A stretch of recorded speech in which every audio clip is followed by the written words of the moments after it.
Einstein بھی چاہتے تھے کہ مرنے کے بعد ان کے کسی part of body per research نہ کی جائے، بلکہ وہ یہ چاہتے تھے کہ مرنے کے بعد ان کے جسم کو جلا دیا جائے۔ لیکن 18 اپریل 1955 کو پرنسٹن ہاسپٹل میں آئنسٹائن کا جب انتقال ہوا تو موت کی وجہ جاننے کے لیے جو ڈاکٹر آیا اس نے آئنسٹائن کا دماغ نکال لیا، کیونکہ وہ جاننا چاہتا تھا کہ دنیا کے سب سے ذہین ترین دماغ میں آخر ایسا کیا ہے۔ ناظرین، آئنسٹائن کا دماغ چرانے والے ڈاکٹر کا نام تھامس ہاروے تھا، جن کو اپنے ساتھ ہونے والے انجام سے زیادہ اسپیشل دماغ کو پڑھنے میں دلچسپی تھی۔ کچھ عرصہ کے بعد جب ہاسپٹل والوں کو ڈاکٹر کی اس حرکت کا پتہ چلا تو ان کی جاب چلی گئی۔ ڈاکٹر ہاروے آئنسٹائن کے دماغ کو پینسلوانیا کے شہر فیلاڈیلفیا لے گئے، جہاں اس کی کئی تصویریں لینے کے بعد اس دماغ کو 224 حصوں میں کاٹ کر ہر ٹکڑے کو الگ الگ جار میں ڈال کر اپنی بیسمنٹ میں چھپا دیا۔ 1955 میں برین چوری ہونے کے 30 سالوں کے بعد 1985 میں پہلی بار آئنسٹائن کے برین پر ایک سٹڈی پیش کی گئی۔ اس کے بعد اگلے 28 سالوں تک اس دماغ پر دنیا بھر کے نیوروپیتھولوجسٹ نے کئی ریسرچز کی،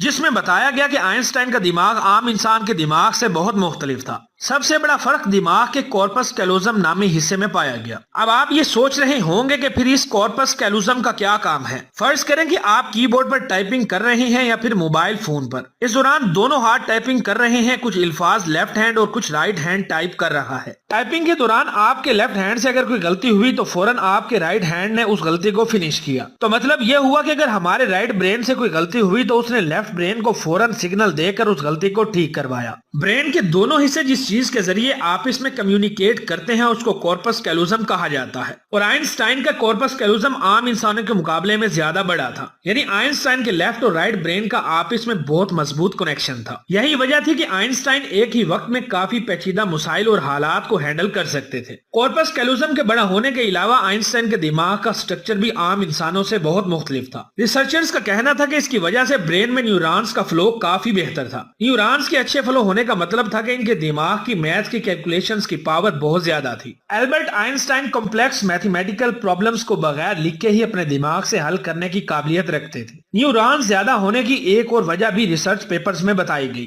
جب ان کے دماغ کا وزن کیا گیا تو وہ 1230 گرام تھا، جبکہ عام انسانوں کے دماغ کا وزن 1400 گرام ہوتا ہے۔ لیکن سب سے بڑا سوال اب بھی اپنی جگہ پر قائم تھا کہ آئنسٹائن شروع سے ہی اسپیشل دماغ لے کر پیدا ہوئے یا بعد میں اس میں تبدیلیاں رونما ہوئیں۔ تحقیق کے بعد پتا چلا کہ آئنسٹائن جب پیدا ہوئے تو 5 سال تک بول بھی نہیں سکتے تھے، جبکہ نارمل بچے 3 سال تک بولنا شروع کر دیتے ہیں۔ جب آئنسٹائن نے بولنا شروع کیا تو کم بولتے تھے اور اپنی سوچوں میں گم رہتے تھے۔ ان کے پاس چیزوں کو یاد کرنے کی صلاحیت نہ ہونے کے برابر تھی۔ یہ میتھ اور نمبرز کو لاجیکل طریقے سے پروسیس کرنے کے ماہر تھے۔ یہ ہر سبجیکٹ میں فیل ہوتے تھے سوائے میتھ اور سائنس کے، جس میں ان کے نمبر سب سے زیادہ ہوتے تھے۔ جب البرٹ آئنسٹائن 18 سال کے تھے تو ان کے ٹیچر اپنی جیومیٹری کی کتاب ان کے پاس بھول گئے، جس کو ایک ہی دن میں آئنسٹائن نے پڑھ کر جیومیٹری کے تمام کنسپٹ کلیئر کر لیے۔ میتھ اور سائنس میں یہ اتنے ماہر تھے کہ جب یہ کلاس میں کچھ سوال پوچھنے کے لیے کھڑے ہوتے تو پروفیسر گھبرا جاتے تھے، کیونکہ آئنسٹائن کے سوالات پروفیسر کے سروں کے اوپر سے گزر جاتے تھے۔ چھوٹی سی عمر میں ہی آئنسٹائن اس کائنات کے لاز کو ایک چھوٹی سی ایکویشن میں بند کرنا چاہتے تھے۔ 26 سال کی عمر میں ہی آئنسٹائن نے 4 ریسرچ پیپرز پبلش کر کے پوری دنیا کو ورطۂ حیرت میں ڈال دیا تھا، اور اسی وجہ سے ان کو پی ایچ ڈی کی ڈگری اور انسانیت کے لیے اعلیٰ کردار ادا کرنے پر نوبل پرائز سے نوازا گیا۔ اس کا اندازہ آپ صرف اس بات سے لگا لیں کہ آج بھی آئنسٹائن کی تھیسس کے بغیر سائنس مکمل طور پر ادھوری ہے۔ کئی ڈاکٹرز اور سائنٹسٹ نے یہ نتیجہ نکالا کہ آئنسٹائن کا دماغ ان کے پیدا ہونے کے بعد اسپیشل بنا تھا،